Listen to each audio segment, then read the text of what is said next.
యథా భాగమవస్థితాః భీష్మమేవాభిరక్షन्तు భవంతః సర్వ ఏవ హి.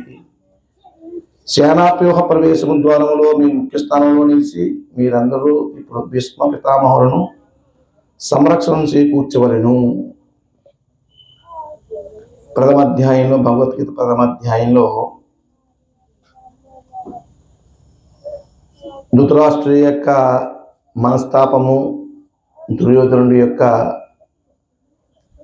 అంతర్గతంగా ఓడిపోతున్న భయము స్పష్టంగా కనిపిస్తుందని చెప్తారు చిల ప్రభుపాదులు. దానికి కారణం ఏంటంటే వారిద్దరు కూడా అధర్మవర్తనులు. భీష్మాచార్య ధృతరాష్ట్రుడు, దుర్యోధనుడు కూడా అధర్మవర్తనులు అన్నమాట. అక్కడున్న భయం ఏంటంటే ధృతరాష్ట్రుడికి ఆ యుద్ధము కురుక్షేత్రంలో ఏర్పాటు చేయబడింది. కురుక్షేత్రం మహాపుణ్యక్షేత్రం. అది అధర్మపరులుగా విజయం సాధించే అవకాశం లేదన్నమాట. కాబట్టి తన కుమారులు అధర్మపరులు వారు విజయం సాధించాలని ఆందోళనతో ధృతరాష్ట్రుడు ఉన్నాడు అన్నమాట. ఉండి తన యొక్క సెక్రటరీ అయినటువంటి సంజయ్ అడుగుతుంది, సంజయ కురుక్షేత్రం ఏం జరుగుతుందని అడుగుతున్నాను అనమాట. ఎందుకంటే ధృతరాష్ట్రుడు యుద్ధరంగంలోకి వెళ్ళలేదు. ధృతరాష్ట్రుడు హస్తినాపురంలో ఇప్పుడున్న ఢిల్లీలో ఉన్నాడు అన్నమాట. అప్పుడు హస్తినాపురం, ఇప్పుడు ఢిల్లీ. ఈ కురుక్షేత్రం అనేది ఇంచుమించుగా ఒక 150 కిలోమీటర్లు, 170 కిలోమీటర్ల దూరంలో ఉంటుంది ఢిల్లీకి. కానీ సంజయుడు అక్కడ ఏం జరుగుతుందో ఇక్కడ నుంచి చూసి చెప్పగలడు అనమాట. దాన్ని దివ్య దృష్టి అంటారు. అది వ్యాసభాగం ద్వారా అనుగ్రహం పొందాడు. ఆ విధంగా సంజయుడు దివ్య దృష్టి లభించింది అనమాట. అక్కడ ప్రతి అనుభవం కూడా ఏం జరుగుతుందో చూసి చెప్పగలడు అనమాట. అందుకు ధృతరాష్ట్రుడు అడుగుతూ ఉన్నాడు, అసలు ఏం జరుగుతుంది కురుక్షేత్ర రంగంలో, ఏమైందని అడుగుతూ ఉన్నప్పుడు ఈ విషయాలన్నీ కూడా వివరిస్తూ ఉన్నాడు. నీ కుమారుడు ఆయన యొక్క మహాసేనని రెడీ చేసుకుంటూ ఉన్నాడు. అందరూ శంకలు పూరించారు. ఆ యొక్క భీష్మ పితామహుల్ని ఆయన సేనాధిపతిగా నియమించాడు. భీష్మ పితామహుడు చాలా చాలా మహావీరుడు. ఆయన రక్షించమని వీళ్ళందరినీ కూడా, మిగతా వీరులందరూ కూడా ఆయన ప్రోత్సహిస్తూ ఉన్నాడు అని చెప్తారు అన్నమాట. భీష్మ పితామహుడుకున్నటువంటి శక్తి ఏంటంటే ఆయన చాలా చాలా శక్తివంతమైనటువంటి యోధుడు ఆయన. ప్లస్ ఆయనకి ఇచ్ఛామరణం ఉంది. ఇచ్ఛామరణం అంటే నేను చనిపోవాలనుకుంటే చనిపోడు ఆయన. అదే నిత్యామరణం. ఈ యొక్క భీష్మ పితామహుకు జన్మము చాలా విచిత్రంగా, అద్భుతంగా జరుగుతుంది అన్నమాట. మహాభీష్ముడు అనేటువంటి ఒక రాజు ఉంటాడు. ఆయన సూర్యవంశస్థుడు, ఇక్ష్వాకు వంశస్థుడు అన్నమాట. ఆయన చాలా యజ్ఞయాగాలు చేసి చాలా శక్తివంతమైన సామ్రాజ్యాన్ని వెళ్తూ ఉంటాడు. ఒకరోజు బ్రహ్మలోకంలో ఏదో సమావేశం జరుగుతుంది. అక్కడ కూడా ఈయన కూడా వెళ్ళాడు. మహాభీష్ముడు కూడా వెళ్ళాడు అక్కడికి. అంటే దాన్ని బట్టి చూడండి ఎంత గొప్పవాడు ఆయన. బ్రహ్మలోకంలో సమావేశం జరుగుతుంది, ఆ సమావేశానికి వెళ్ళాడు. అది గంగాదేవుడు వచ్చింది సమావేశానికి. సమావేశం జరుగుతూ ఉంది. సమావేశం అంటే కృష్ణుడి గురించి చర్చించుకుంటుంటారు అనమాట. భక్తి యోగం చర్చించుకుంటూ ఉంటారు అనమాట. ఆ సమావేశం జరుగుతున్నప్పుడు ఒక పెద్ద గాలి వేసి గంగాదేవి యొక్క ఆ పైశంగు చెదిరిందనమాట. అక్కడున్న ఋషులు, భక్తులందరూ కూడా వాళ్ళు దృష్టిని మలుచుకుని కళ్ళు మూసుకున్నారనమాట. కానీ మహాభీష్ముడు ఆ గంగాదేవి సౌందర్యాన్ని చూస్తూ కూర్చున్నాడు. ఆమె కూడా ఈ మహాభీష్ముడి యొక్క సౌందర్యాన్ని చూస్తూ కూర్చున్నారు అనమాట. అది సభలో ఉన్నటువంటి సభాధ్యక్షుడైనటువంటి బ్రహ్మదేవుడి కోపం వచ్చింది. అరే, మీరు ఈ విధంగా వ్యవహరిస్తారని, కామంతో వ్యవహరిస్తారని, నువ్వు మానవ లోకంలో జన్మించుగాకని చెప్పిస్తాడు ఆయన సంతన మహారాజు. గంగాదేవిని కూడా నువ్వు మానవ లోకంలో జన్మించు, నువ్వు ఈ యొక్క శంతను వివాహం చేసుకుని ఆయనకు దుఃఖాన్ని కలిగిస్తావని ఆమె కూడా ఒక శాపాన్ని ఇస్తారు. అదే ఇద్దరు కూడా వాళ్ళు శాపానికి గురవుతారు అన్నమాట. ఈ లోపల అక్కడ ఉన్నత లోకాల్లో అష్టావసులు 8 మంది వసువులు ఉంటారు. చాలా శక్తివంతమైన దేవతలు అన్నమాట. వాళ్ళు ఒకరోజు అక్కడ పర్వతాల్లో విహరిస్తూ ఉంటారు. అక్కడ వశిష్ఠ మహాముని యొక్క ఆశ్రమం ఉంది. ఆ ఆశ్రమంలో ఈ యొక్క కామధేను పుత్రుడు నందిని అనే ఒక ఆవు ఉందన్నమాట. దానికి ఒక ప్రత్యేకత ఉంటుంది. ఆ ప్రత్యేకత అంటే దాన్ని ప్రార్థించి ఏం కోరుకునేస్తుంది అన్నమాట. ఏం కోరుకునేస్తుంది ప్రార్థిస్తే. అది ఆ నందిలో ఉన్నటువంటి గొప్ప శక్తి అన్నమాట. ఈ నందిని గురించే వశిష్ఠుల వారికి విశ్వామిత్రులకు కూడా యుద్ధం జరుగుతుంది అన్నమాట. వశిష్ఠుల వారికి విశ్వామిత్రుల వారికి కూడా యుద్ధం జరుగుతుంది ఈ నందిని గురించి. ఈ విధంగా వాళ్ళు ఈ వశిష్ఠుల వారి ఆశ్రమంలో ఉంటే ఆ నందిని చూస్తుంది అష్టావసుల్లో ఒక భార్య. చూసి ఏమంటుందంటే, ఈ యొక్క నందిని యొక్క పాలు యొక్క స్థితి ఏంటంటే, ఎవరైతే ఆ నందిని గోవు యొక్క పాలు తాగుతారో 1000 సంవత్సరాలు ఎటువంటి రోగము లేకుండా 1000 సంవత్సరాలు జీవిస్తారనమాట వాళ్ళు. ఆ నందిని యొక్క పాలు తాగితే ఏ రోగాలు ఉండవు. అందులో దుణాముఖుడైనటువంటి ఒక వసువు పేరు అన్నమాట. అతని భార్య చెప్తుంది, నాకు ఆ గోవు కావాలి, గోవు దూడ కావాలి, అలా స్నేహితులకు ఇవ్వాలంటది అన్నమాట. కానీ అది వశిష్ఠుల వారికి తెలుసు. వశిష్ఠుల చాలా శక్తి సంపన్నుడు, ఆయన దగ్గర నేను దొంగిలిస్తే చాలా ప్రాబ్లమ్స్ జరుగుతున్న సంగతి తెలుసు. అయినప్పటికీ కూడా తన భార్య పట్ల జవదాటుకుని ఉండాలన్న ఉద్దేశంతో మిగతా వసువులతో ఆలోచించి ఆ యొక్క గోవును దొంగిలిస్తారు. వశిష్ఠుల వారి ఆశ్రమం గుర్తులోకి ఇక్కడ గోవు ఉండదు. గోవు ఉండకపోతే ఆయన వెంటనే దివ్యదృష్టి చూస్తే ఇదంతా అష్టవసర పని అని తెలిసి మీరు అందరూ కూడా మానవ జన్మ పొందులు కాకని చేపిస్తారనమాట. మానవ జన్మ జన్మించాలని చేపిస్తారు. చేపిస్తే ఈ విషయం వసూలు తెలుస్తుంది. వసూలు తెలిసి వెంటనే ఆ గోవును తీసుకు వస్తారు.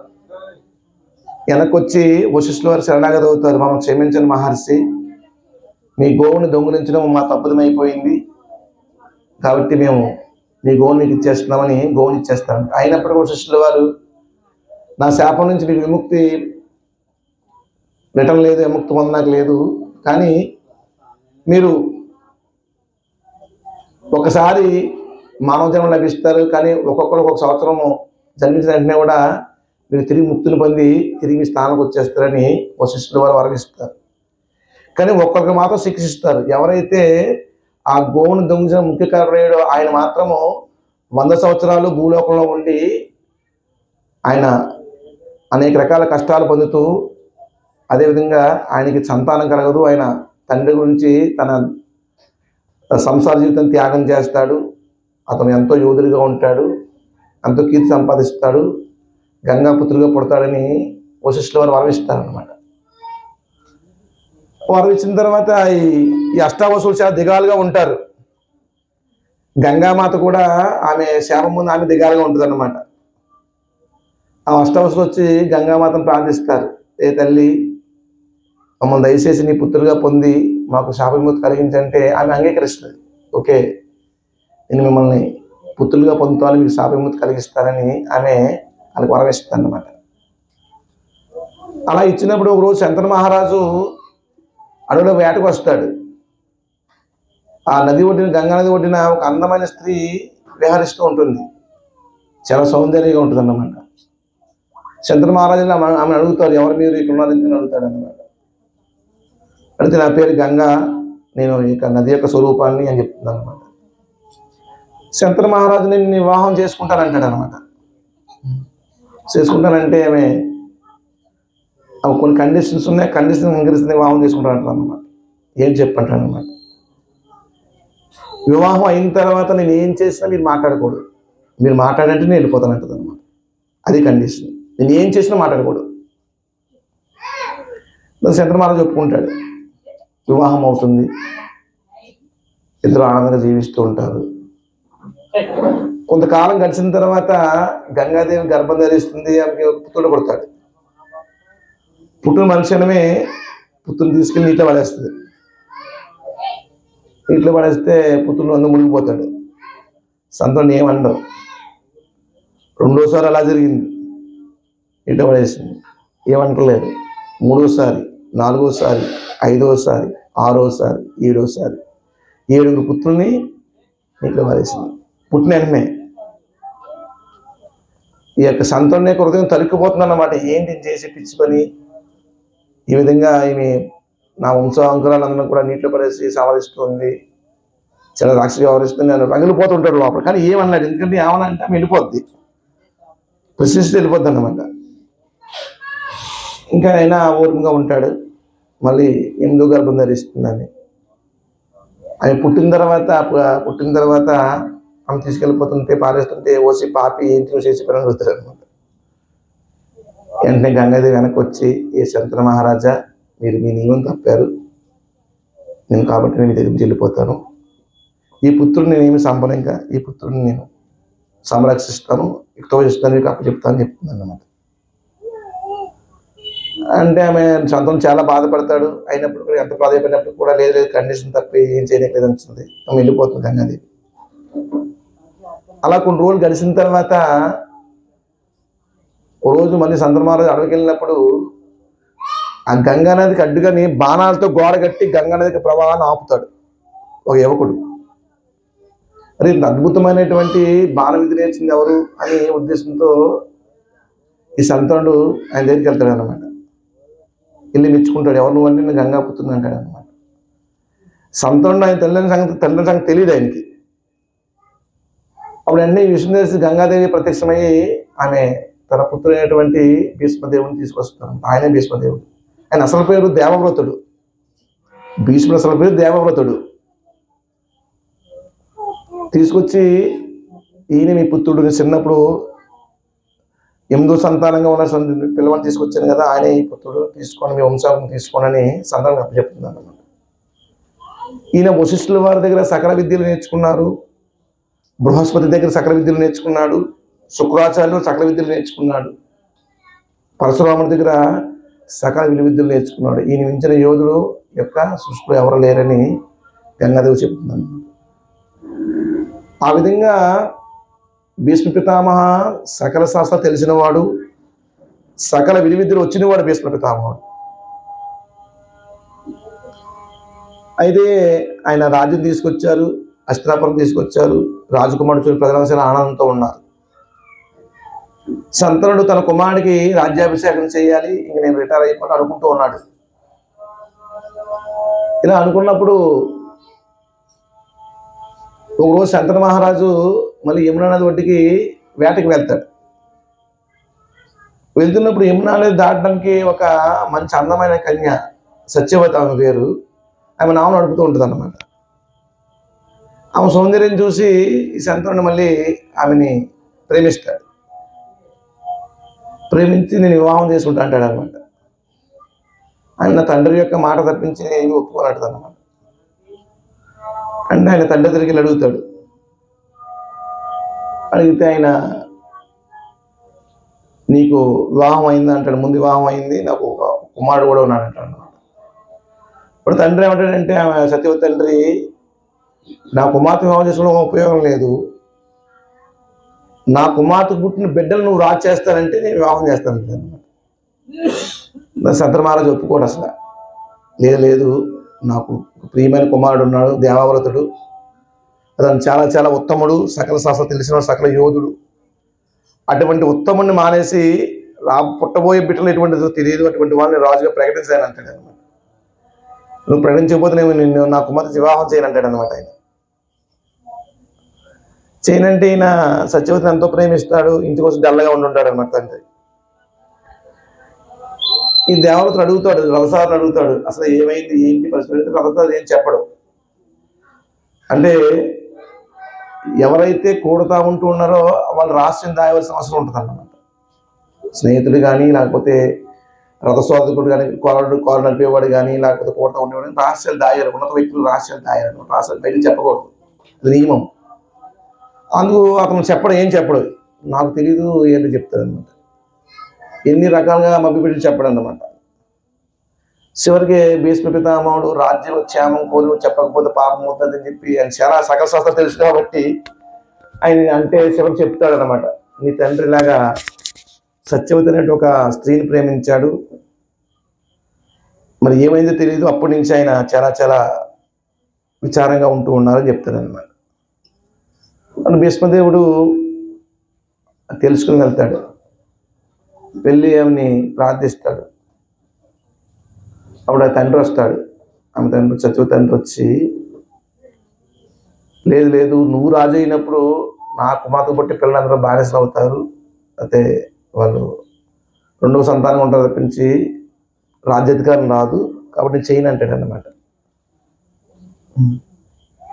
నేను నీ కుమారుల్ని రాజుగా నీ కుమార్తె పుట్టిన పిల్లల్ని రాజుగా చేస్తాను అంటాడు భీష్ముడు, దేవావ్రతుడు. అంటే లేదు లేదు, నువ్వు చేతే చేయొచ్చు, రేపు నీ పుట్టిన పిల్లలు మహాపరాక్రమవంతులు అయితే వీళ్ళని నిలవనీరు, వీళ్ళని పక్కకి లాగేస్తారని చెప్తాడు అనమాట.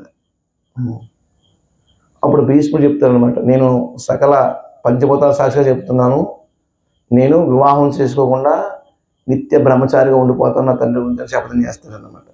వెంటనే ఆకాశవాణి శబాస్ భీష్మ అని, అంటే భీష్మని అప్పుడు పెడతారు అనమాట, ఆకాశవాణి దేవతలు పెడతారు పేరు ఆయనకి భీష్మ అని. భీష్మ శపథం చేసేది కాబట్టి భీష్మ అంటే చాలా గట్టి శపథం అన్నమాట. అక్కడి నుంచి భీష్మ అనేటువంటి పేరు ఆయనకి సార్థకత అవుతుంది అన్నమాట. ఆయన మాటిస్తాడు, ఎవరైతే హస్తినాపురం ఆసనం మీద కూర్చుని ఉంటారో వాళ్ళని ఎప్పుడైనా సంరక్షిస్తూ ఉంటాను, ఇది కూడా నా ప్రతిజ్ఞ అని చెప్తాడు అనమాట. ఈ విధంగా అయిన తర్వాత ఇంటికి వస్తాడు. ఇంటికి వస్తే ఈ విషయం తండ్రికి తెలుస్తుంది.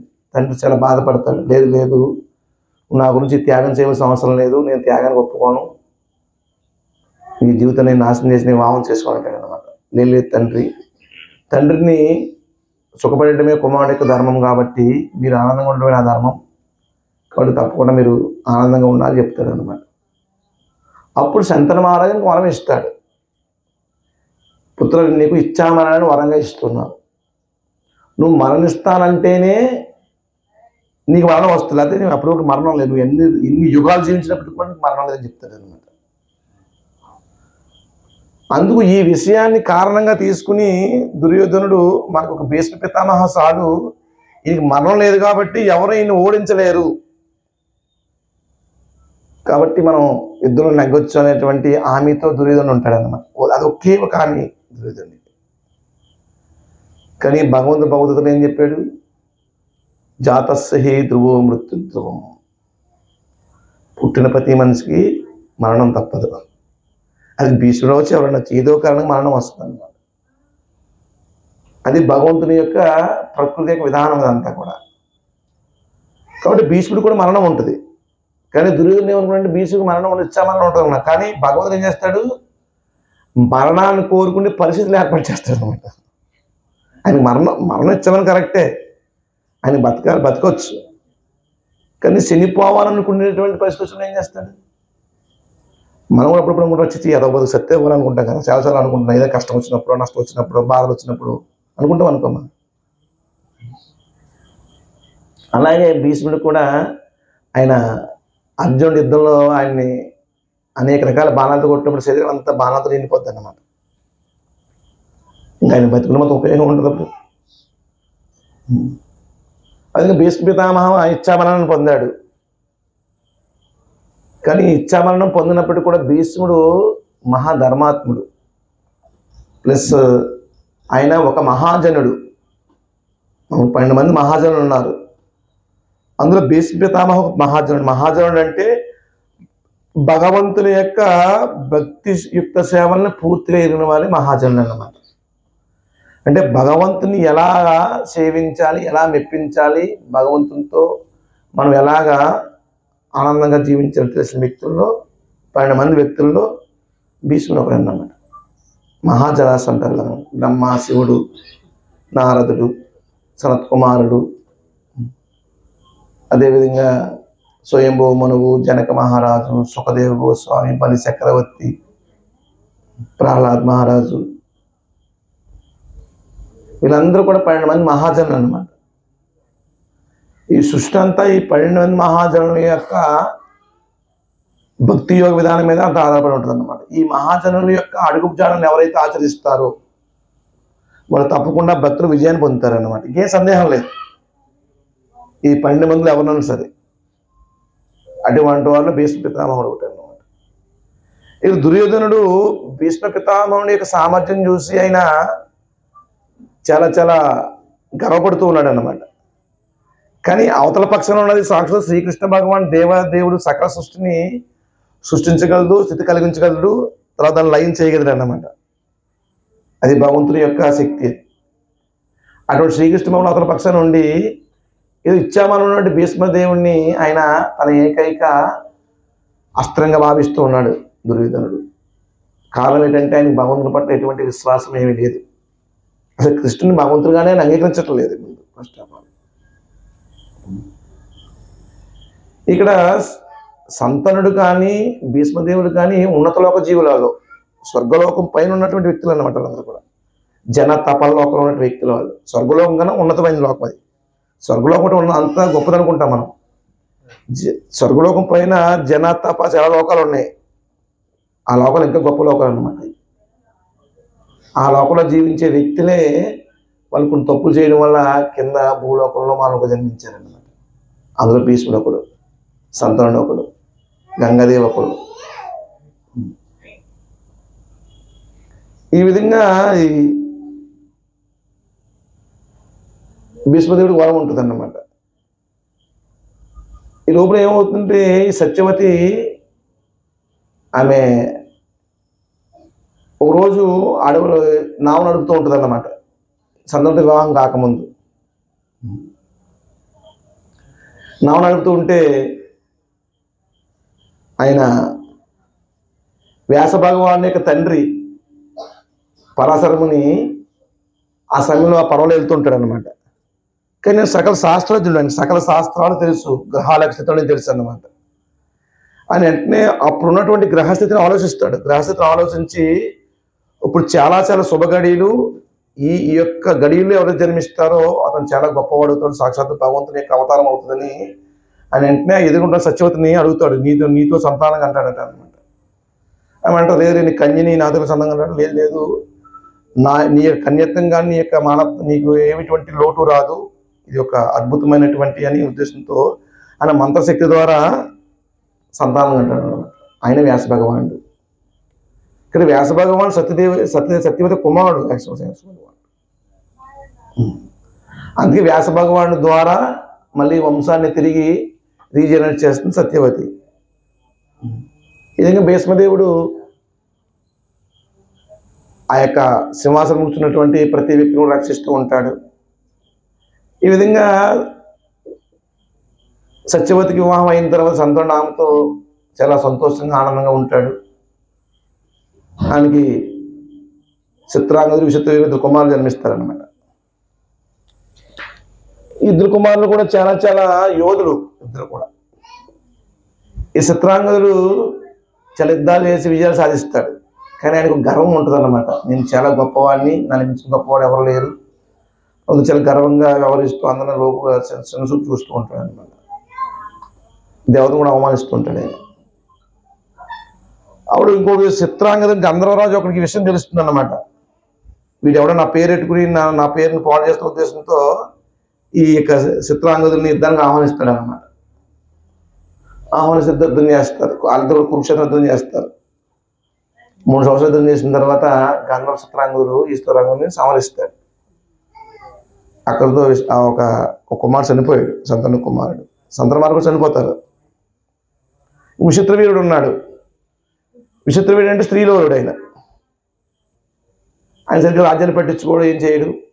అయినప్పటికీ కూడా సత్యవతి ఇంకా ఎవరు వారసులు లేవని ఉద్దేశంతో ఆయన్ని జాగ్రత్తగా సంరక్షిస్తుంటారు సత్యవతి భీష్మదేవుడు కూడా. తర్వాత కొన్నాళ్ళకి ఏదో ఒక విచిత్రమైన రోగం వచ్చి విచిత్రవీరుడు చనిపోతాడు. కానీ సంతానం లేదు. వీళ్ళకి అంబిక అంబాలిక ఇద్దరు కాశీరాజు కుమార్తె నుంచి వివాహం చేస్తాడు విచిత్రవీరుడికి. కానీ సంతానం లేక చనిపోయారు అన్నమాట. చనిపోతే అప్పుడు వేద విధానం ప్రకారము ఆ వంశంలో గొప్పవాడు ఉంటే వాళ్ళు బీజ ప్రదానం చేస్తుంటారు అన్నమాట. అది వేద విధానం ఇదంతా కూడా. ఇప్పుడు భీష్ముడు నేను చేయను అంటాడు, నేను బ్రహ్మచారి నేను చేయను అంటాడు అన్నమాట. నువ్వు సత్యవతి వ్యాసభగవాన్ని పిలుస్తుంది. వ్యాసభగవాన్ వచ్చి తల్లి యొక్క ఆజ్ఞ మేరకు ఇక అంబిక అంబాలిక వాళ్ళకి సంతాన ప్రాప్తి కలిగి వస్తాడు అనమాట.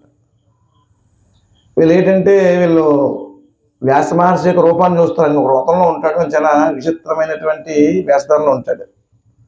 భయంకరంగా ఉన్నట్టు ఉంటాడు అనమాట, గడ్డాల మీసాలు పెరిగిపోయినాయి. అది చూసి అంబిక ఆయన కళ్ళు మూసేసుకుంటుంది అన్నమాట. తర్వాత రెండవ స్త్రీ అయినటువంటి అంబాలిక వెళితే ఆయన చూసి వణికేస్తుంది అనమాట. ఇంకా మూడవ ఎవరంటే ఈ మళ్ళీ అంబికను పంపితే వ్యాసదేవుడు చెప్తారనమాట, తల్లి నీ కుమార్తెకి నీ కోళ్ళకి సంతానం పడతారు, కానీ వాడు గుడ్డువాడు వికలాంగుల్లో పడతాడు, ఇంకోవాడు పాండు రోగంతో పడతాడని చెప్తాడు అనమాట. వాళ్ళ ధృతరాష్ట్రుడు మానవుడు అన్నమాట. అంటే అప్పుడు మళ్ళీ సత్యవతి బాధపడి మళ్ళీ అంబికని పిలిచి నువ్వు ఒకసారి వెళ్ళి అంటుంది అనమాట. ఆమె లోపలికి వెళ్ళి వెళ్లకుండా ఒక దాసిని పంపుతుంది లోపలికి. దాసిని పంపితే అప్పుడు వ్యాసభవన్ బయటకు వచ్చి నీ కుమార్తె నీ కోడలు ఒక దాసిని పంపింది, దాసపుత్రుడు జన్మిస్తూ, కానీ చాలా ఉత్తముడు అవుతాడు, ఆయన చాలా ఉత్తమమైన సంస్కారంగా ఉంటాడు, ఆయన విధుడు అనమాట. ఆయన సాక్షాత్తు యమధర్మరాజు యొక్క అవతారం. ఆయన ఒకసారి మాండవ్యమని ఒక ముని ఉంటాడు అన్నమాట. ఆయన ఆశ్రమ తపస్సు చేసుకుంటూ ఉన్నాడు. తపస్సు చేసుకుంటూ ఉన్నప్పుడు ఆ రాజ్యంలో ఒక దొంగల ముఠ దొంగతనం చేస్తూ ఉంది. రోజు దొంగతనం చేస్తూ ఉంటే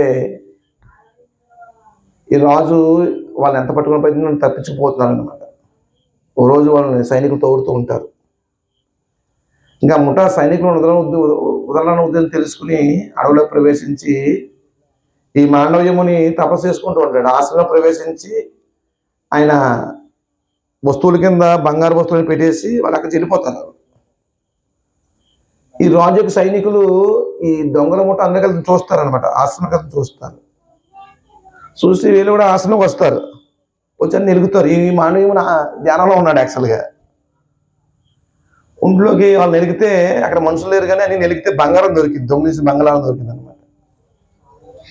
అప్పుడు ఈ బతుకులు ఏమనుకున్నారంటే అది దొంగల కథ నాయకుడు ఈయనే, ఇక దొంగ తపస్సు చేస్తూ ఉన్నాడు, దొంగల నాయకుడు, అందుకే దొంగలకు బంగారం పడేసి పారిపోయే వాళ్ళని అనుకుంటాడు అనమాట. అనుకుని ఆయన్ని చెరుకు జబ్బ పట్టుకు తీసుకెళ్ళిపోతారు రాజు దర్బార్కి.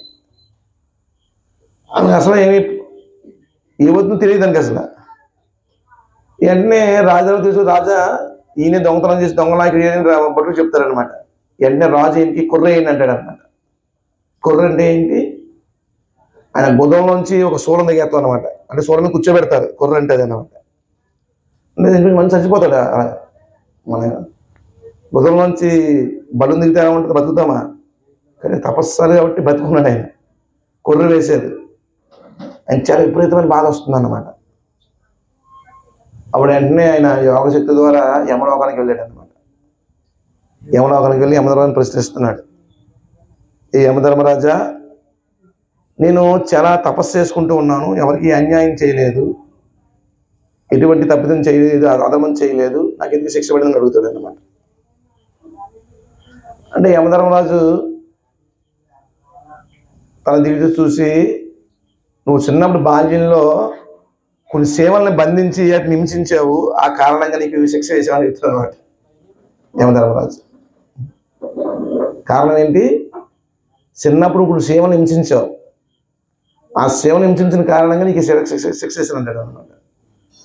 మానవుడు చాలా కోపం వస్తుంది. అని చిన్నప్పుడు చేసిన పని ఇప్పుడు శిక్షిస్తావా? చిన్నప్పుడు తెలియని వయసు అది, ఆ వయసులో నువ్వు శిక్షిస్తావా? అది ఇది శివజంలో ఇంత పెద్ద శిక్ష వేస్తావా? నువ్వు చాలా అధర్మంగా ప్రవర్తించావు, శూద్రుడివై జన్మించుగాకని చెప్పిస్తాడనమాట యమధర్మరాజుని. ఆ యమధర్మరాజే విధుల వారిగా జన్మిస్తాడనమాట. అటు మాండవ్యమును వరమిస్తాడు. 8 సంవత్సరాల లోపు ఏ కార్యం చేసినప్పుడు, ఏ పాప కార్యం చేసినప్పటికీ కూడా బాలులకు కానీ బాలికలకు కానీ ఎటువంటి పాపం రాదని మాండవ్యముని అక్కడ వరమిస్తాడు అన్నమాట.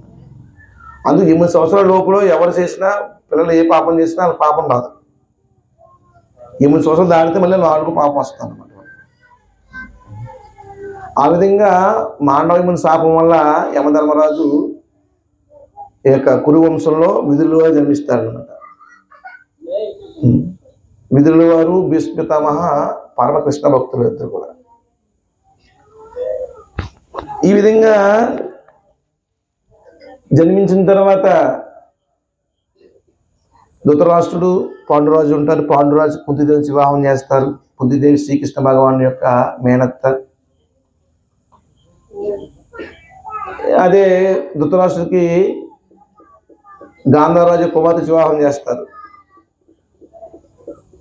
గాంధారరాజు యొక్క రాజ్యం ఏంటంటే కాందహార్, కూడా ఆఫ్ఘనిస్తాన్ అనమాట. ఇప్పుడు ఆఫ్ఘనిస్తాన్లో ఒక రాజధాని కాందహార్ అంటారు అనమాట. ఒకప్పుడు గాంధహార్, మహాభారత సమయంలో గాంధహార్, ఇప్పుడు కాందహార్ అయింది. అది శకునిమామ యొక్క రాజ్యం అన్నమాట ఆఫ్ఘనిస్తాన్. ఈ విధంగా శకుని యొక్క చెల్లెలి గాంధారితో వివాహం అవుతుంది. గాంధారి ఏంటంటే పరమశివుని మెప్పించి తపస్సు చేసి 100 మంది సంతానాలు పొందేటువంటి వరం పొందింది. ఆ విషయం తెలిసి భీష్మ పితామహుడు ఆ గాంధారికి ఇచ్చి ధృతరాష్ట్ర వివాహం చేస్తాడన్నమాట. ఎందుకంటే వాళ్ళ వంశం వీక్గా ఉంది. 100 మంది సంతానం అంటే చాలా ఎక్కువ సంతానం కదా, దానివల్ల వంశం స్ట్రాంగ్ అవుతున్న ఉద్దేశంతో భీష్మ పితామహుడు ఆ విధంగా పుట్టి గుడ్డివాడు అనేటువంటి ధృతరాష్ట్రుడికి ఇచ్చి వివాహం చేయిస్తాడనమాట. గాంధారి ఎంత ప్రతిభత అంటే తన భర్తకు చూపులేని ఉద్దేశంతో, ఆమె కూడా ఏమి చూడకుండా ఉద్దేశంతో తన కళ్ళకి గంటలు కట్టేసుకుంటుంది అనమాట. అంత పరమ ప్రతిభత అని గాంధారి. ఈ విధంగా వీళ్ళందరూ పుట్టినప్పటికీ కూడా, దుర్యోధనుడు అందరూ పుట్టినప్పుడు దుర్యోధనుడు పుట్టడం చాలా అశుభ శకునాలు కనిపిస్తాయి. జ్యోతిష్కులు చూస్తారు, ఇతని వల్ల వంశనాశం జరుగుతుందని చెప్తారు జ్యోతిష్కులు. చెప్తే భీష్మపితమైనంటే అర్జెంట్గా వీడిని సంవరించాలి, ఇటువంటి వంశనాశం ఉండకూడదని చెప్తారు అనమాట. ధృతరాష్ట్రుడు ఒప్పుకోడు. చివరికి ఏమైంది, కురుక్షేత్రం రంగం జరిగి మొత్తం కురు వంశం అంతా కూడా నాశనం అయిపోయింది అనమాట. కారణం ఏంటి, దుర్యోధనుడే. అంటే ఆ విధంగా మన జ్యోతిష్ శాస్త్రం కూడా ఎంతో పరమ ప్రామాణికమైంది. అంటే ఇప్పుడున్న జ్యోతిష్ శాస్త్రం కాదు, అప్పుడున్న జ్యోతిష్ శాస్త్రం. లేదా శాస్త్రజ్ఞులు ఆ విధంగా దాన్ని వేద పండితులు అంత అధ్యయనం చేసేవారు అనమాట. ఈ విధంగా మనిషి ఎంత గొప్పవాడైనప్పటికీ కూడా భూలోకంలో కానీ, ఉన్నత లోకాల్లో కానీ, స్వర్గలోకంలో కానీ, ఏ లోకంలో అయినా సరే అపరాధం చేస్తే, బ్రహ్మలోకంలో కానీ తప్పులు చేస్తే వాళ్ళు తిరిగి భూలోకంలో వచ్చి ఈ కష్టాలు అనిపిస్తారన్నది ఉన్నటువంటి కర్మ యొక్క విధానం అన్నమాట. మరి దుర్యోధనుడు భీష్మ పితామహుడికి ఇచ్చామనం ఉన్నప్పటికీ విజయం ఎందుకు పొందలేకపోయాడు?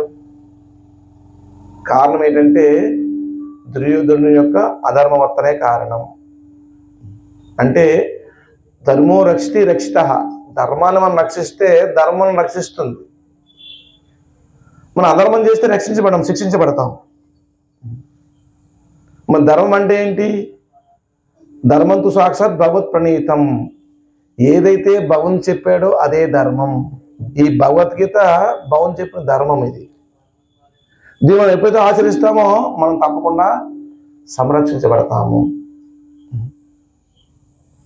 ఆ విధంగా భగవన్ చెప్పిన విధానాన్ని మనం ఎప్పుడైతే జీవితంలో ఆచరిస్తామో అప్పుడు మనము ప్రశాంతంగా ఆనందంగా ఉండే అవకాశం లభిస్తుంది. అలా ఆచరించకపోతే మనకి ఎంత శక్తి ఉన్నా, సామర్థ్యం ఉన్నా, ఏమున్నప్పటికీ కూడా మనకి ఓటమి తప్పదు. కానీ మనం ధర్మాన్ని ఆచరిస్తూ ఉంటే భగవంతుడు మనల్ని రక్షిస్తూ ఉంటాడు, మనకి రక్షణగా ఉంటాడు. ఈ పాండవులు నిరంతరం ధర్మాన్ని రక్షిస్తూ ఉన్నారు, ధర్మాన్ని ఆచరిస్తూ ఉన్నారు. చాలా మందికి డౌట్ వస్తుంది, అసలు ధర్మరాజు జోదవాడకపోతే ఈ సమస్య లేదు కదా, జోదవాడని సమస్య వస్తుందంటే అందరూ అనుకుంటుంటారు అనమాట. అసలు ధర్మరాజు జోదం ఎందుకు ఆడాలి? యాక్చువల్గా రాజు యొక్క ధర్మం ఏంటంటే అవతలి రాజు యుద్ధానికి కానీ జోదానికి కానీ ఆహ్వానిస్తే వెళ్ళాలి, వెళ్ళకపోతే అధర్మం. అది రాజు ధర్మానికి అధర్మం అవుతుంది అన్నమాట. ఆ కారణంగా దుర్యోధనుడు జోదానికి ఆహ్వానిస్తే ధర్మరాజు ధర్మాత్ముడు కాబట్టి అధర్మంగా ఉండలేక యుద్ధంలో కానీ జోదంలో కానీ నేను చేయను అనకూడదు. చేస్తే అతను రాజుగా పనికిరాడు అన్నమాట. అతను అధర్మపరుడు, అసమర్థుడు. యుద్ధం చేయకుండా పారిపోయిన అసమర్థుడే, జోదు వాడుకున్నాడు కూడా అసమర్థుగా లెక్క అవుతాడు అనమాట. మన ధర్మరాజు సకల ధర్మాలు తెలుసు కాబట్టి ఇంక వేరే పరిష్కార మార్గం లేక ఆయన జోదవాడికి వచ్చింది అన్నమాట. జోదవాడి సర్వాన్ని కోల్పోయాడు. మరి కోల్పోయిన తర్వాత ఆ కండిషన్ ఏంటి, 13 సంవత్సరాలు వనవాసము, 1 సంవత్సరం అజ్ఞాతవాసం చేసి వస్తే ఒక రాజ్యం ఇస్తుంది కండిషన్ అన్నమాట.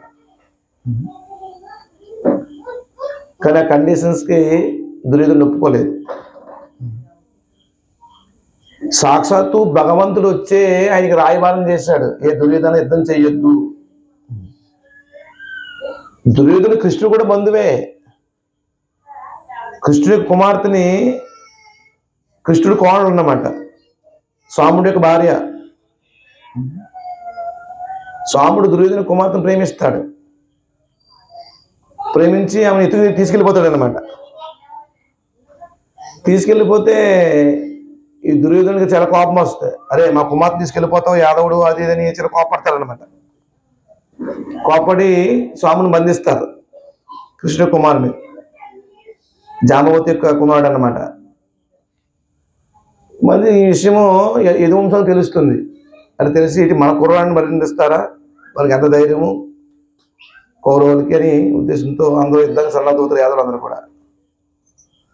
బలరాముడు వాదిస్తాడు, లేదు లేదు బలరాముడు దుర్యోధనుడు అంటే ఇష్టం, దుర్యోధన పక్షాన ఉంటాడు బలరాముడు. లేదు లేదు దుర్యోధనుడు నా శిష్యుడు కాబట్టి నేను దుర్యోధనుడు నాకు చెప్తాను, నేను మన కుమారుని తీసుకొస్తాను, స్వాముడిని మన కోడని తీసుకొస్తాను అంటాడు అన్నమాట. అని అందరినీ యుద్ధం లేకుండా వాదార్చి బలరాముడు కూడా వస్తాడు హస్తినాపురం. బలరాముడికి మంచి ఆతిథ్యం ఇస్తారు అని చేస్తారు. అలా సమావేశం ఏర్పాటు చేసుకుంటారు అన్నమాట. ఏర్పాటు చేసుకుని అప్పుడు కౌరవులు మాట్లాడుతుంటారు అనమాట. యాక్చువల్గా మీ యాదవులకి మా ముందు జోలు వేసుకున్న అర్హత కానీ నెత్తిన టోపీ పెట్టుకున్న అర్హత కానీ లేదు, మేము చాలా గొప్పవాళ్ళం, మీరు చాలా అదములు, అయినప్పుడు కూడా మీరు మా బంధువులు కాబట్టి మీరు జోలు వేసుకున్నా కొండ వేసుకున్నా కిరీటం పెట్టుకున్నా మేము అంగీకరిస్తున్నాం అని అన్నారు అన్నమాట. కౌరవులు అందరూ అంటారు అనమాట. మొత్తం రాజు తరమల దుర్యోధనులు అందరూ అంటారు అనమాట. అందులో అర్థం ఏంటి, బలరాములందరూ కూడా చాలా తక్కువ స్థాయిలో అర్థం అన్నమాట. బలరాముడు చాలా కోపం వస్తుంది. అరే నేనేమో రాజీ చేద్దామని తీసుకొస్తే మీ అందరూ కూడా మా యదువంశాన్ని ఇంత నీచంగా మాట్లాడతారా, మీ హస్తినాపురాన్ని నేను యమునలో కలిపేస్తారని తన ఆరాహస్తం తీసుకుని నేల కొట్టి ఇలా ఊపుతాడు అనమాట. ఊపితే మొత్తం హస్తినాపురం అంతా ఊగిపోద్ది మొత్తం అంతా. నేను మీ హస్తినాపురం తీసుకెళ్ళి యమునలో కలిపేస్తారంటాడు అనమాట. అప్పుడు వెంటనే అందరూ ఈ కౌరులందరూ వెళ్ళి బలరాముడు కాలనీ పడతారనమాట. బలరామ ప్రభుత్వం క్షమించు క్షమించు, మేము తప్పు చేసామని క్షమించని. అప్పుడు సాంబుడిని దుర్యోధన కుమార్తెను తీసుకొచ్చి సగౌరవంగా తీసుకెళ్ళని అప్పు చెప్తారన్నమాట. ఆ విధంగా కృష్ణుడు దుర్యోధనుడు వియ్యంకులు ఇద్దరు కూడా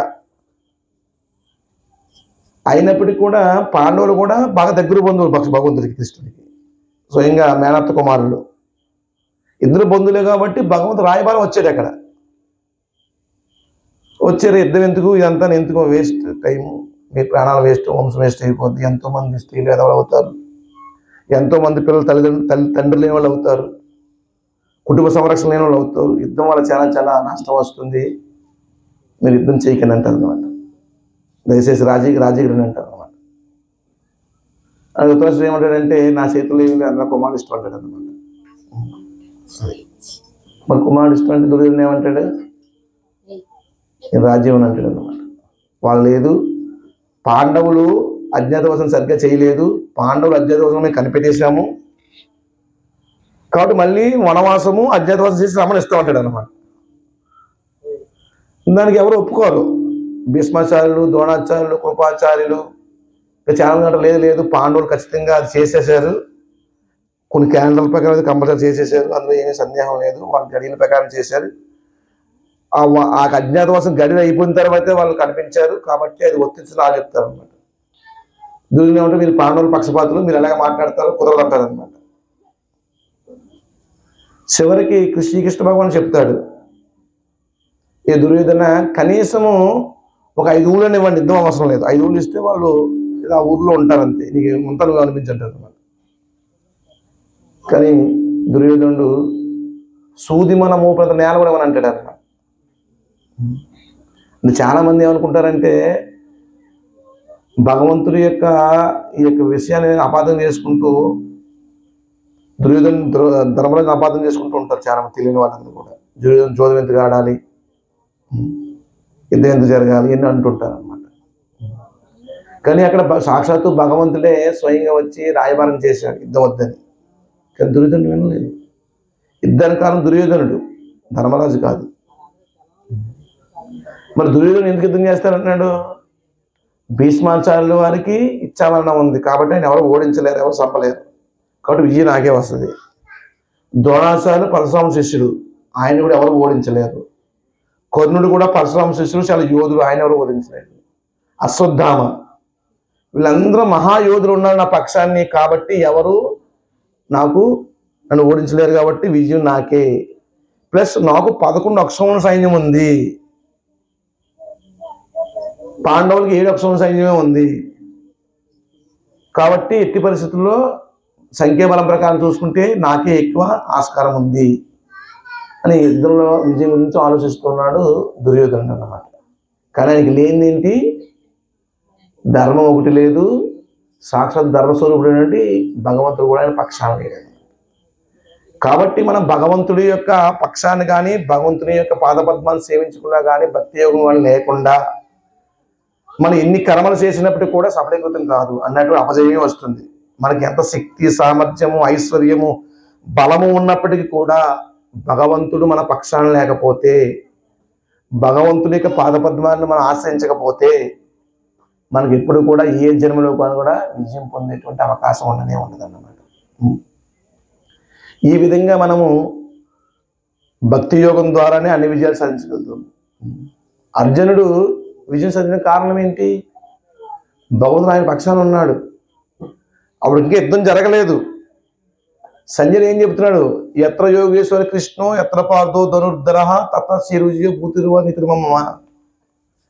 ఎక్కడ ధనుర్ధారి అంటే అర్జునుడు, రథసారుడు కృష్ణుడు ఉంటాడో అక్కడే విజయము, భూమి, ఆనందం అన్నీ లభిస్తాయని సంజయుడు యుద్ధం జరగకముందే చెప్పేశాడు అన్నమాట.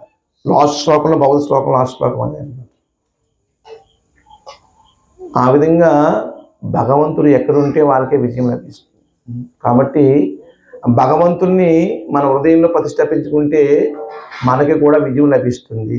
ఆ విధంగా మనం హృదయంలో ప్రతిష్ఠించుకోవాలంటే కలియుగధరమైనటువంటి హరినామ సంకీర్తన, హరే కృష్ణ కృష్ణ కృష్ణ హరే హరే, హరే రామ రామ రామ హరే హరే.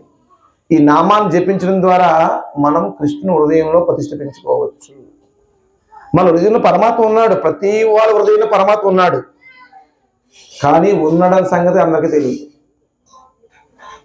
ఎవరికి తెలియదు? చాలా మందికి. ఎప్పుడైతే నువ్వు హరే కృష్ణ మహామంత్రం జపిస్తావో నీకు పరమాత్మకు అనుభూతి కలుగుతుంది నీ హృదయంలో. అప్పుడు పరమాత్మతో జీవించే అవకాశం లభిస్తుంది. మన హృదయంలో ఉన్నప్పటికీ కూడా ఆయన ఉన్నాడనే విషయాన్ని గుర్తించడం లేదు. ఇంకా ఆయన దగ్గర జీవిస్తాం మనం. కాబట్టి ఎప్పుడైతే హరే కృష్ణ మహామంత్రం జపిస్తామో అప్పుడు పరమాత్మ యొక్క అనుభూతి జరుగుతుంది, మనకి అనుభూతి కలుగుతుంది. నా హృదయంలో పరమాత్మ ఉన్నాడని అంగీకరిస్తాము, ఆయన శరణాగతి అవుతాము, ఆయన సేవిస్తాము. ఆ విధంగా మనము ధర్మయుతంగా జీవించి ఆనందంగా జీవించి అంతిలో వైకుంఠంలోకి వెళ్ళే అవకాశం లభిస్తుంది. మన హరే కృష్ణ మహామంత్రం చేయలేదు అనుకోండి, మనకు ఉదయం ఉన్న సంగతి, పరమాత్మ సంగతి తెలియదు, భగవంతుల విషయం అసలు పట్టించుకోకుండా మనం జీవితాన్ని ఏదోలా గడుపుతూ ఉంటాము. అలా గడపడం వల్ల మనము ప్రకృతి కరబంధంలోకి వెళ్ళిపోతాం, పాపపుణ్యాల దృష్టిలోకి వెళ్ళిపోతాం అన్నమాట. మనం పాపం చేస్తే కష్టాలు వస్తాయి, పుణ్యం చేస్తే సుఖాలు వస్తాయి, అంతే. అదే కృష్ణుడి కథలోకి వెళ్ళామంటే మనం పాపం చేయ పుణ్యం కంటే ఉన్నతమైన భక్తి చేస్తాం కాబట్టి వైకుంఠంలోకి వెళ్ళే అవకాశం లభిస్తుంది. ఇక్కడ మహాభిషుడు, అష్టావసుడు చాలా పవిత్రమైన వ్యక్తులు వాళ్ళు. మళ్ళీ ఎందుకు మళ్ళీ అక్కడి నుంచి కిందకు వచ్చారు వాళ్ళు?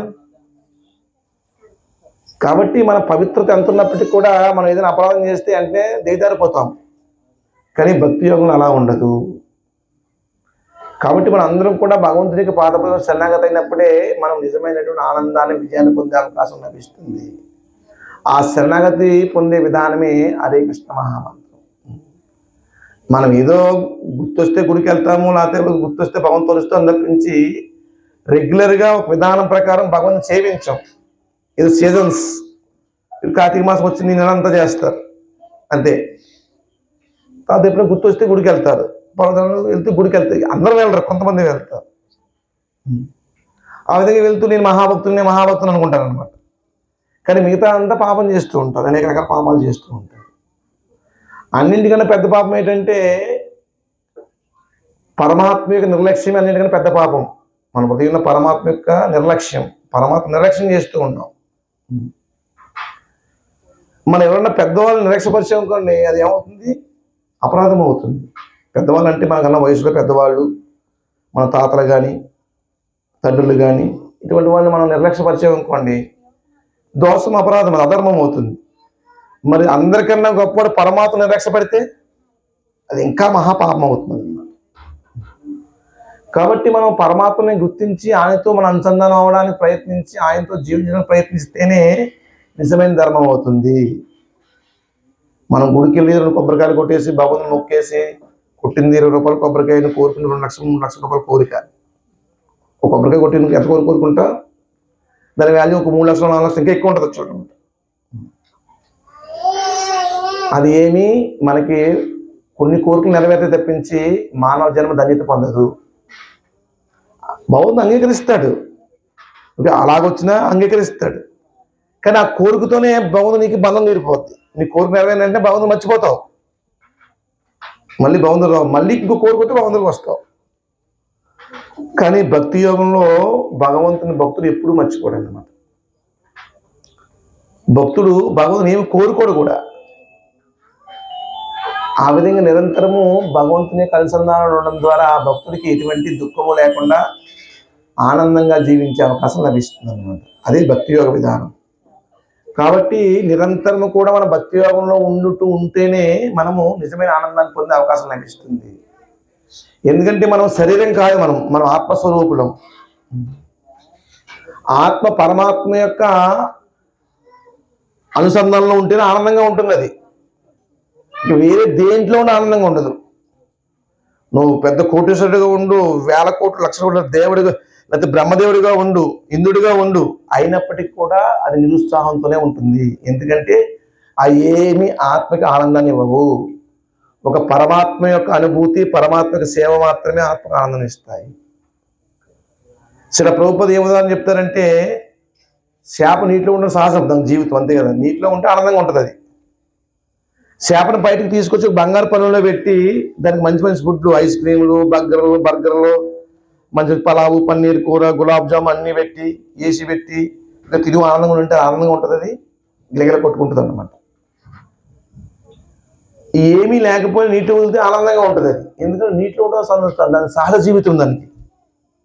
అదేవిధంగా ఆత్మ కూడా పరమాత్మలో ఉండడం దాని సహజత్వం. కానీ మనం భౌతిక శరీరంతో ఆత్మిక సహజత్వాన్ని ధ్వంసం చేసేస్తున్నాం.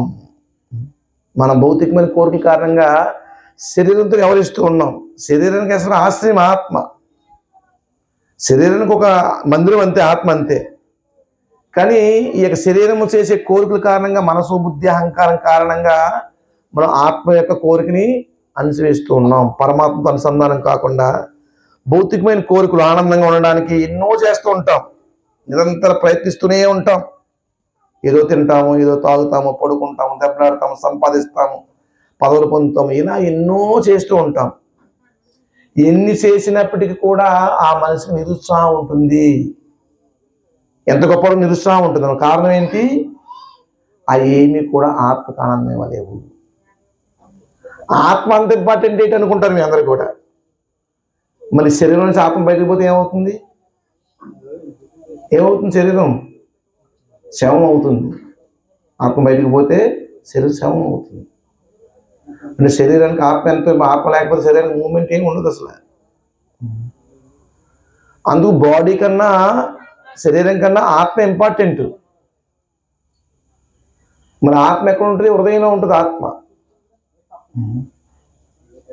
చాలా ప్రభుపాద చెప్తారనమాట, నీ బ్రెయిన్ స్ట్రోక్ వచ్చింది, కాలు నొప్పి వచ్చింది, కిడ్నీలు పోని, లివర్ పోని, కోమలో ఉన్నావు, నువ్వు బతుకుతావు. హార్ట్ అటాక్ వస్తే నువ్వు బతికి ఛాన్స్ లేదన్నమాట. ఎందుకంటే అది భగవంతునికి స్థానం, ఉదయ స్థానం. సర్వస్వ ఉదయ సన్నివిష్టో, నేను ప్రతి జీవి యొక్క హృదయంలో జీవిస్తూ ఉంటానని భగవంతుడు వివరిస్తున్నాడు. భగవంతుడు ఆత్మ ఉంటుంది, పరమాత్మ ఉంటారు. ఆ విధంగా పరమాత్మ యొక్క స్థితిని మనం గుర్తించకపోవడమే మానవ జన్మ యొక్క దౌర్బల్యం. ఆ దౌర్బల్యం కారణంగానే అందరూ కూడా నిరుత్సాహంతో, నిస్పృహతో, దుఃఖంతో నిరంతరం ఉంటూ ఉన్నారు. ఆ దుఃఖం పోగొట్టుకోవడానికే వివిధ రకాల విన్యాసాలు చేస్తూ ఉన్నాం మనం. ఎన్నో చేస్తూ ఉన్నాం. వ్యభిచారం చేస్తాం, జూదం ఆడతాము, సినిమా చూస్తాము, నాటకం ఆడతాము, డబ్బు సంపాదిస్తాం, పదవులు పొందుతాము, స్త్రీలు పొందుతాము, ఎన్నెన్నో గడబిడలు చేస్తుంటాము, స్వర్గలోకం వెళ్తాము, ఎన్నో లోకాలు వెళ్తాము. ఎక్కడికి వెళ్ళినప్పుడు కూడా ఎక్కడ ఉత్సాహం లేదు. ఆ బ్రహ్మలోక భవనం వచ్చిన కారణం ఏంటి? దుఃఖాలయం అశాశ్వతమని ఈ భౌతిక జగత్తుని భగవంతుడు వివరిస్తున్నాడు అనమాట. దుఃఖాలయం అశాశ్వతం. ఇక దుఃఖాలే ఉంటాయి అన్నీ కూడా, ప్లస్ అశాశ్వతం. ఒక దుఃఖాలు ఉన్నప్పటికి కూడా నువ్వేం కలకాలం ఉండవు. ఏదో రోజు నువ్వు చనిపోక తప్పదన్నమాట. కాబట్టి సుఖాలయము శాశ్వతం, సుఖాలయము శాశ్వతాలయము ఏముంది? వైకుంఠలోకం. అక్కడ ఏ దుఃఖాలు ఉండవు, అన్ని సుఖాలే ఉంటాయి. మన అందరం కూడా సుఖంగా ఉండాలని కోరుకుంటున్నాం, కానీ సుఖంగా ఉండే విధానాన్ని మాత్రం ఆచరించడం లేదు ఎవరు కూడా. అందరూ అదే కోరిక, సుఖంగా ఉండాలి, సుఖంగా ఉండాలి, సుఖంగా ఉండాలి. ఎవరు సుఖంగా ఉండకూడదు ఎవరైనా కోరుకుంటున్నారా? మరి సుఖంగా ఉండాలని కోరుకున్నప్పుడు మేము సుఖంగా ఉండలేకపోతూ ఉన్నాం. ఎందుకంటే ఇది దుఃఖాలయం. ఇక్కడ సుఖంగా ఉండేటువంటి అవకాశం లేనే లేదు. దీన్ని కుంట అంటారు. కుంట అంటే కష్టాలు కలిగించే ప్రదేశం ఈ భౌతిక జగత్. ఇక్కడి నుంచి వైకుంఠ, కష్టాల ప్రదేశం వైకుంఠం. అక్కడికి వెళ్ళాలి అంటే మనం భగవంతుని యొక్క భక్తి సేవ చేస్తే మాత్రమే అక్కడికి వెళ్తాం. అన్నది వెళ్ళాం. ఎవరైనా ఒక ఇంటికి వెళ్ళాలనుకోండి, బాగా కోటీశ్వరుడు ఇంటికి వెళ్ళాలంటే ఏం చేయాలి? అనుమతి తీసుకోవాలి, తీసుకోగలద్దా? ఎవరైనా ఇంటికి వెళ్ళాలంటే మన అనుమతి తీసుకోగలదు. వాళ్ళ పర్మిషన్ అక్కడ లోపలికి వెళ్ళగలదు, మనం వెళ్ళలేం కదా. అదేవిధంగా భగవంతుని యొక్క అనుమతి లేకుండా మనం వైకుంఠలోకం వెళ్ళలేము. మరి వైకుంఠలోకం వెళ్ళాలంటే భగవంతు చెప్పినట్టు జీవిస్తేనే మనం వైకుంఠలోకం వెళ్తాము. మన ఇష్టం మనం జీవిస్తే వైకుంఠలోకం వెళ్ళాం. వేరే వేరే లోకాలు, బ్రహ్మలోకము, పాతాళ లోకము, అతల విత్తల సుతల రసాతల మహాతల పాతాల భూ భువర్ సువర్ మహర్ తపర్జన, ఈ లోకాలు వెళ్తాం. బ్రహ్మలోకం వరకు వెళ్తాం అంతే. ఆ బ్రహ్మ భువనాలకు పునరుద్ధి ఏ లోకమైనా తిరిగి మళ్ళీ జన్మిస్తాం. ఇక్కడ మోపేత్తుకోవంతేయ పునర్జన్మన విద్యతే, నా లోకం వస్తే నీకు పునర్జన్మ లేదు అని భగవంతుడు వివరిస్తున్నాడు. జన్మ లేకపోతే ప్రాబ్లం కాదని అనుకోవచ్చు మనం. జన్మ ఉంటే మృత్యు ఉంటుంది, మృత్యు ఉంటే జన్మకి మృత్యుమయ ముసలితనం ఉంటుంది, వ్యాధి ఉంటుంది. ఇవన్నీ కూడా మహా బాధకరమైనటువంటి విషయాలు. జన్మ లేకపోతే ఏమి ఉండవు అన్నమాట. ఎప్పుడైతే నువ్వు వైకుంఠలోకి వెళ్ళావో నీకు తిరిగి జన్మించాల్సిన అవసరమే లేదు. అప్పుడు శాశ్వతమైన ఆనందంతో జీవించే అవకాశం లభిస్తుంది. ఇక్కడ నువ్వు ఎన్ని ఫెసిలిటీస్ పొందు, నువ్వు అన్నీ వదిలేసి వెళ్ళిపోవలసిందే. అలా వెళ్ళిపోవడమే బాధాకరం. అందుకే మనం మరణం అంటే బాధపడుతూ ఉంటాం. ఎప్పుడైతే ఈ భౌతిక జగత్తు పట్ల మనకు వైరాగ్యం వచ్చిందో అప్పుడు మన శరీరం విడిచిపెట్టినా కూడా బాధపడము. ఆ వైరాగ్యం రావాలంటే మనం భగవంతుని యొక్క పాదపద్మాన్ని ఆశ్రయించాలి. అప్పుడే మనలో వైరాగ్యం వస్తుంది. చాలామంది కష్టం వస్తే వైరాగ్యం వస్తుంది. కష్టం నుంచి వైరాగ్యం కాదు, శ్మశాన వైరాగ్యం. శ్మశాన శవం కాదని చూస్తాం. ఏ ఉందండి, ఇలా శవం కాలిపోకపోయి మన జీవితం కూడా అంతేనండి, ఏ ఉందండి అని అనుకుంటుంటారు అన్నమాట. అది శ్మశాన వైరాగ్యం. మళ్ళీ బయటకు వచ్చేటంటే మనం మామూలే. ఆ విధంగా పరిపూర్ణ వైరాగ్యం పొందాలి అంటే, నిజమైన వైరాగ్యం పొందాలంటే భగవంతునికి పాదపద్మను ఆశ్రయించాలి. భగవంతుని పాదపద్మను ఆశ్రయించేటువంటి అతి తేలికైన విధానం ఏంటంటే హరే కృష్ణ మహామంత్రం జపించడం ద్వారా భగవంతుని పాదపద్మను ఆశ్రయించవచ్చు.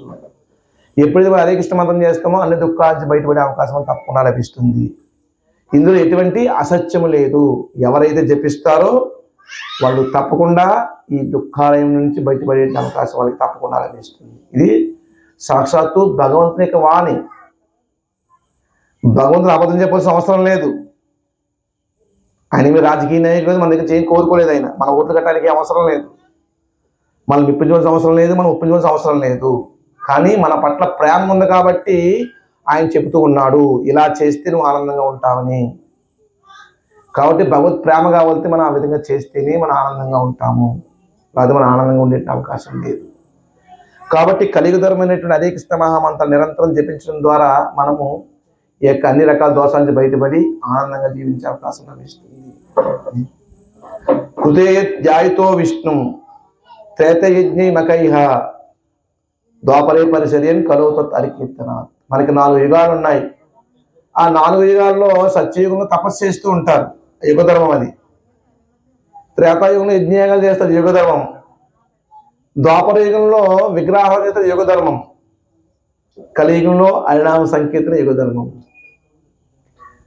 మరి తపస్సు చేయాలన్నా యజ్ఞం చేయాలన్నా విగ్రహాలు చాలా కష్టమైన పని. కానీ హరే కృష్ణ కృష్ణ కృష్ణ హరే హరే, హరే రామ రామ రామ హరే హరే. ఈ మంత్రాన్ని జపిస్తే తపస్సు చేసిన ఫలితము, యజ్ఞయాగాలు చేసిన ఫలితము, విగ్రహాలు చేసిన ఫలితము మనకి ఏకకాలంలో లభిస్తుంది అనమాట. చిల ప్రభుత్వాలు అద్భుతమైన ఉదాహరణ చెప్తారనమాట. ఒక బిల్డింగ్ మీద ఎక్కడానికి ఒక తాడు వేలబడుతూ ఉంది, నిచ్చెనేసి ఉంది, మెట్లు ఉన్నాయి, లిఫ్ట్ ఉంది. దేంట్లో వెళ్తాం మనం? దేంట్లో వెళ్తే సుఖంగా ఉంటుంది? తాడు పెట్టి వెళ్తే సుఖంగా ఉంటుందా? నిచ్చెన ఎక్కుతుంటే సుఖంగా ఉంటుందా? మెట్లు ఎక్కి వెళ్తుంటే సుఖంగా ఉంటుందా? లేకపోతే లిఫ్ట్ ఎక్కితే సుఖంగా ఉంటుందా? లిఫ్ట్ ఎక్కితే సుఖంగా ఉంటుంది. తాడు పెట్టి కూడా పైకి వెళ్ళొచ్చు కదా, నిచ్చెన పెట్టి కూడా పైకి వెళ్ళొచ్చు కదా, మెట్ల ద్వారా పైకి వెళ్ళొచ్చు కదా. మరి అంత కష్టపడుతుంది నేను పైకి వెళ్ళడానికి లిఫ్ట్ ఉన్నప్పుడు. అదేవిధంగా తపస్సు చేయడము, యజ్ఞయాగాలు చేయడము, విప్లవం ఎంతో కష్టమైన పని.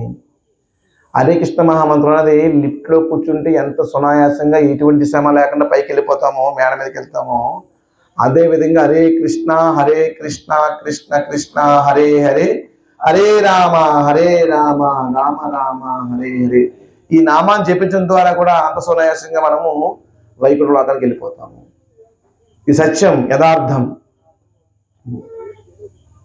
ఇదేమి బాతాకాని కాదు, పనికిరాని సోది కాదు. ఇది భగవంతుడు చెప్పినటువంటి వాక్యం. ఇక్కడ ఎవరైతే దీన్ని సమ్మతిస్తారో వాళ్ళు తప్పకుండా అద్భుతమైన ఆనందాన్ని, సౌఖ్యాన్ని పొంది ఇక్కడ ఉన్నప్పుడు ఆనందంగా ఉంటారు. ఈ జీవితం అనంతరం కూడా అలా ఆనందంగా జీవించే అవకాశం, శాశ్వత ఆనందం పొందే అవకాశం లభిస్తుంది. అది ఆనందంగా ఉండడానికి మనకి ఫార్ములా.